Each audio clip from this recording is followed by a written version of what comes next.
Estimable representatives of the Ministry of Treasury and Finance, distinguished administrators of Turkish Wealth Fund, estimable guests, ladies and gentlemen, I cordially greet you all.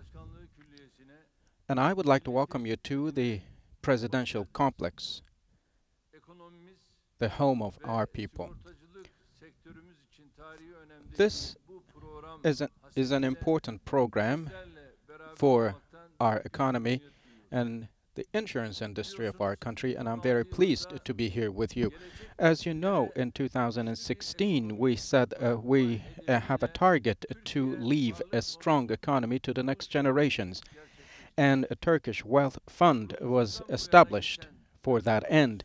Over this past 4 years, the Turkish Wealth Fund has been operating in eight different sectors and has a strong portfolio with 20 companies and 8 intangible assets. And this is also going to bring about a new vision to our insurance sector. And today we are taking a very important strategic step. Last year, we announced our new program and declared that we were going to come up with more reforms. With the auditing authority of insurance and pension, we established a Turkish reinsurance company and have taken critical steps for that. And by bringing the public companies and private companies under the same roof, we this way have tackled what was a shortcoming for us before. Ziraat Insurance, Halk's Insurance, Güneş Insurance, Ziraat Pension Company, Halk Pension Company, and Vakıf Pension Company now have been merged, and they will be serving for our country and operating under the title of Türkiye Sigorta. And with more than 2,800 people, personnel, this will be the biggest insurance and pension company of our country. With this great merger, we believe that the Turkish insurance sector will be much more organized and much more competitive in its structure. This step, of course, is not going to benefit the insurance industry only, but the finance sector and real economy as well, we believe.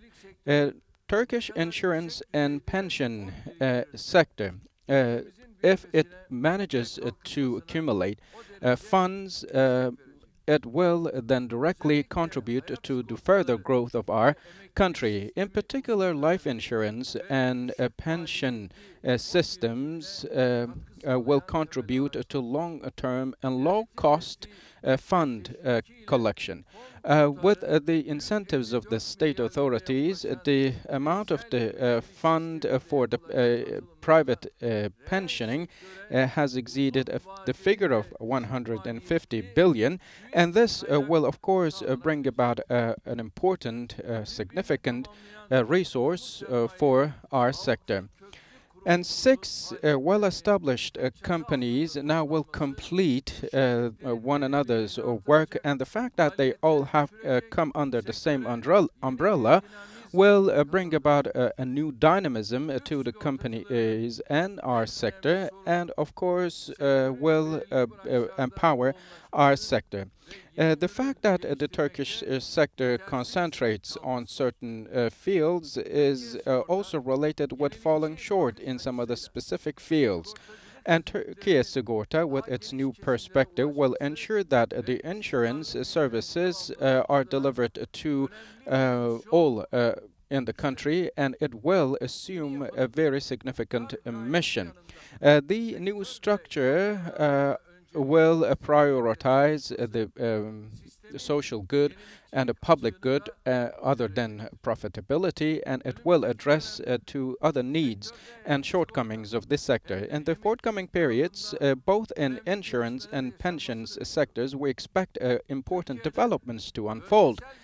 And we have a target to create a regionally leading insurance company, and we believe we have taken a step more, one more step to bring us close to it.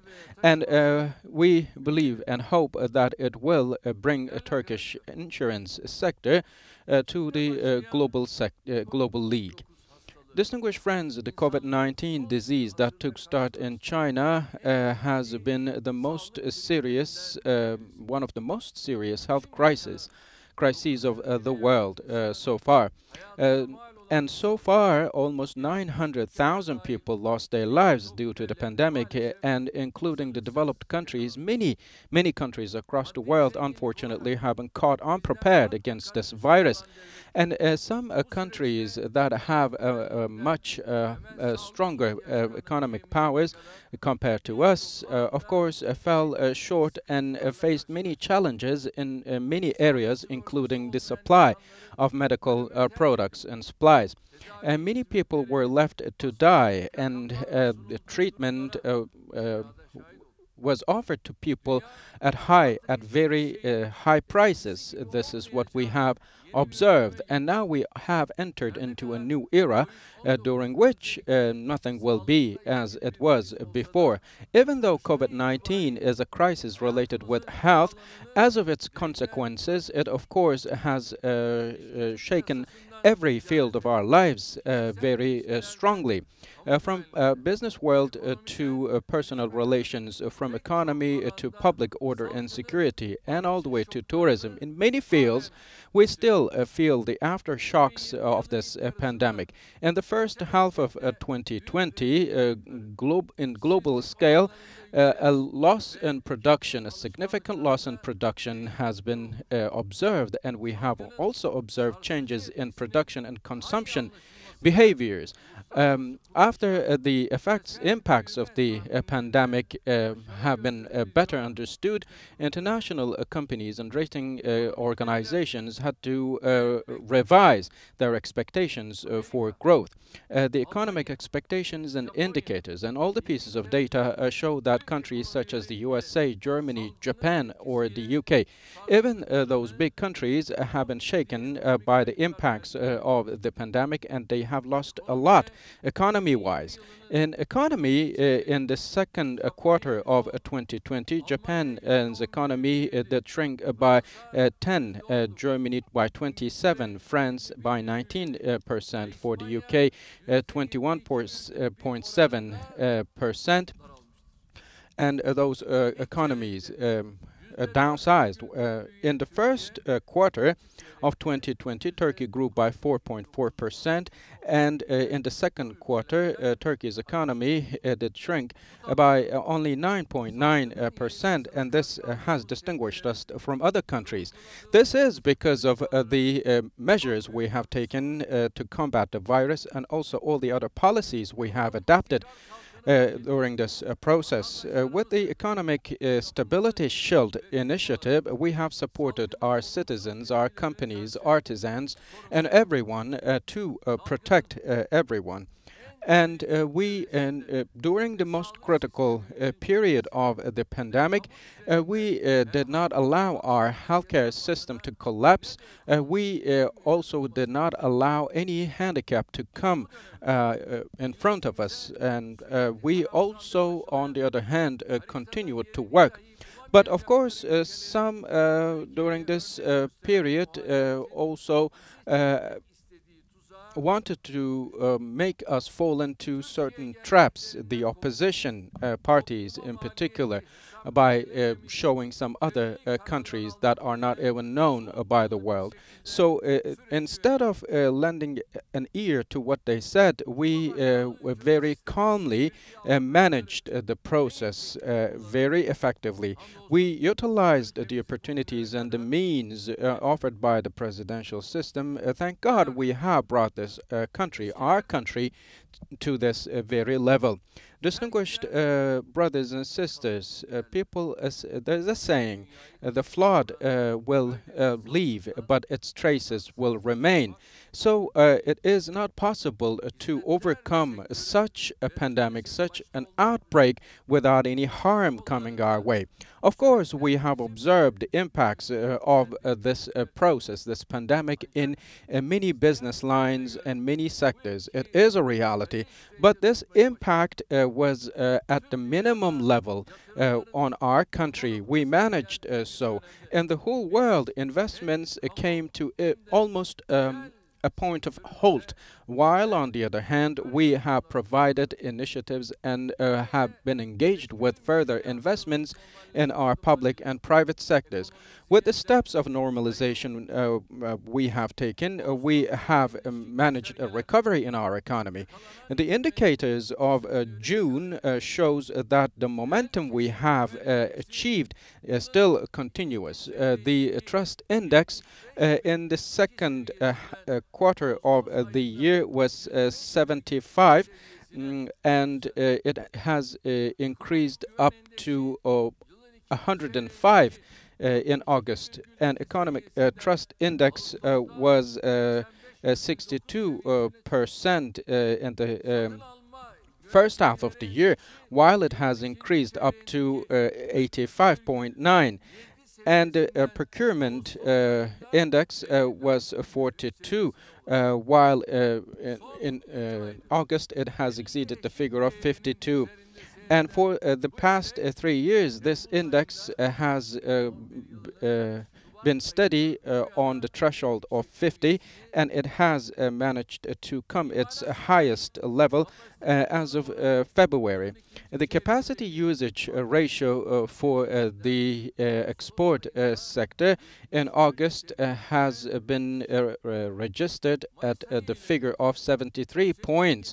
And after May, we have started observing the sector-wise trust indexes, and we have observed a betterment in all of those as well. In August, as compared to the second quarter of the year, the service sector trust index has been registered at 34.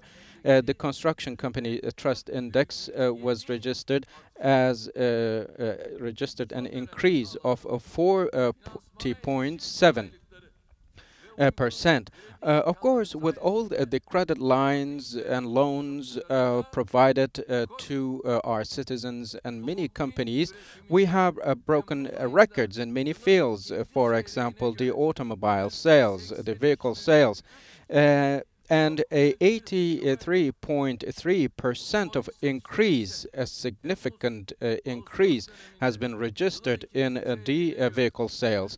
And as compared to the second half of the year, in August, many figures also increased tremendously in sales and procurement activities of many sectors, and we see a recovery in our export figures. In June and August, our export volume increased by 16%, and it has achieved a figure of $40.9 billion, and it has exceeded the figure of the previous year on a year-on-year comparison, if you will. And in August, again, our ability to compensate for import was registered at over 80%. With all the measures and incentive initiatives of our companies in export and in many placed orders, we see a considerable increase. When it comes to the number of the tourists visiting our country, in the first 8 months of the year, we have received about 10 million visitors, and this is an important indicator.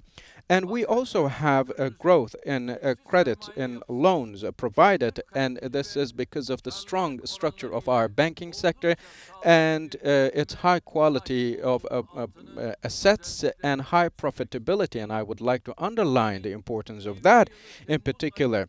As of 2020 July, we see that the equity profitability and asset profitability of our sector has increased by 11.8 and 1.6 respectively. And during the same period, the capital adequacy ratio grew again, and it has exceeded the legal minimum levels. Distinguished friends, throughout history, there were some who tried to defeat our country in diplomacy, military, and defense, but those who failed to do so, of course, did hold on to economy, using it as weapons all the time. They targeted the works, the jobs, and the morsels, the food of people, and they tried to make Turkey to turn away from its interests and its claims. When Turkey was not economy-wise very strong in the past, of course, unfortunately, they reaped some fruits, those external parties, and they attacked the foreign currency rates and inflation rates. We saw the overnight interest rates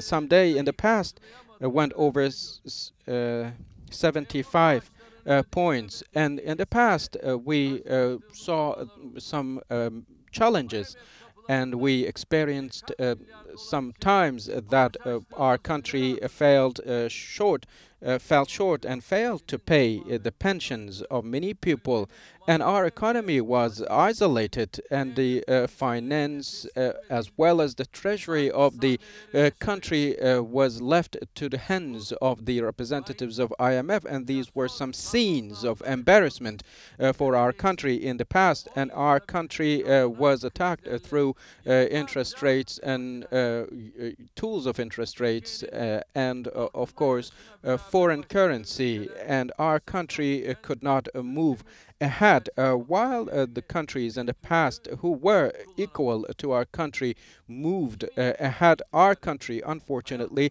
had not had the chance to use its potential and fell into a vicious circle. But our country ended this vicious circle in 2002 and prevented the wasting of resources.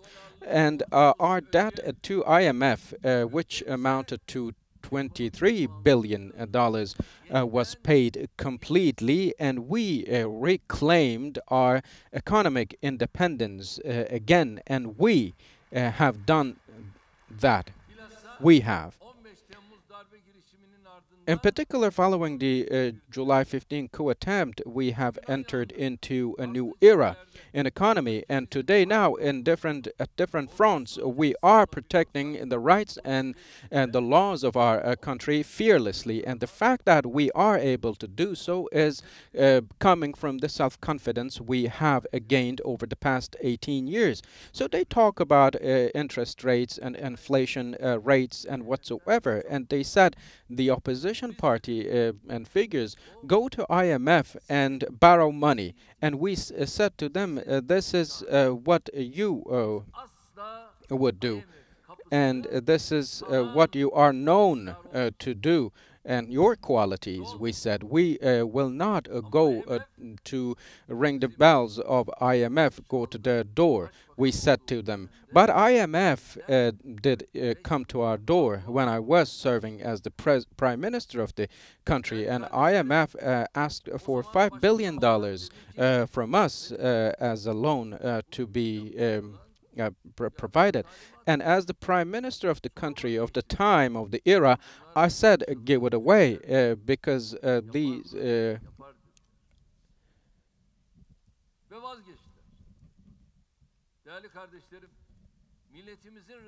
this was what we could do. And they said, well, these are crazy Turks. So then they gave up on the idea and did not take. But we are determined not to allow our rights and our interests to be violated by others and usurped. We will continue to backtrack the plans, to frustrate the plans of some.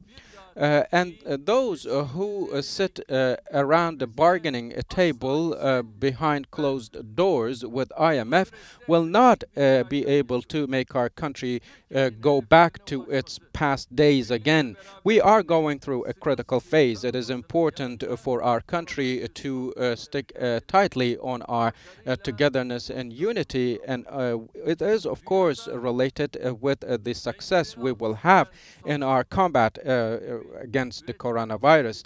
Of course, this pandemic also has opened new windows of opportunity for countries like ours. With our strong geographical position and strong infrastructure and all the resistance we have gained along the years, Turkey is one of the most advantageous countries in the face of such an outbreak. As I reiterated before, our country will emerge strong in economy as well and many other fields.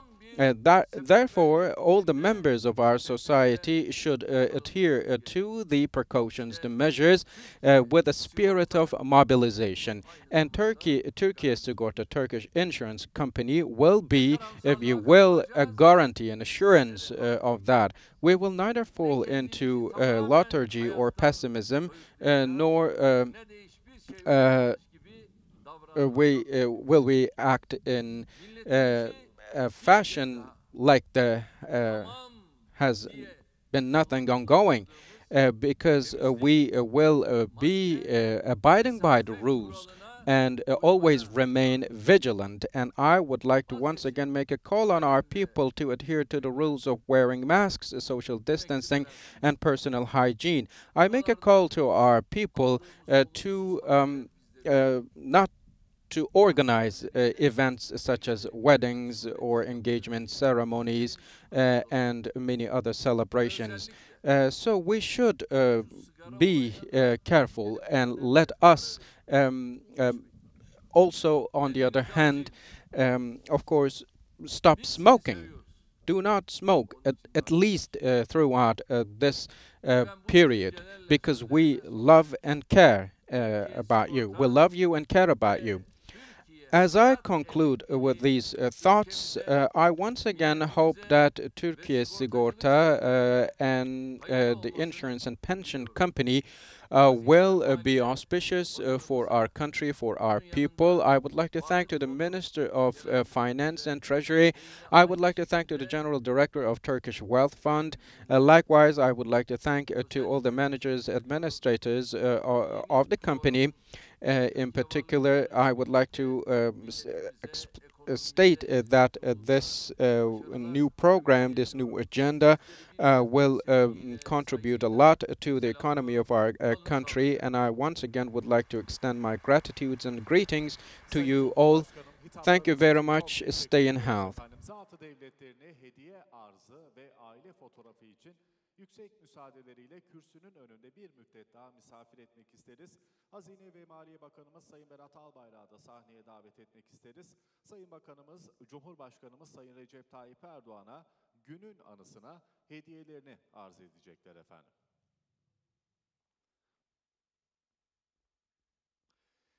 Efendim ben de bir mikrofon rica ederim değerli konuklarım. Sayın Cumhurbaşkanımıza arz olunmak üzere.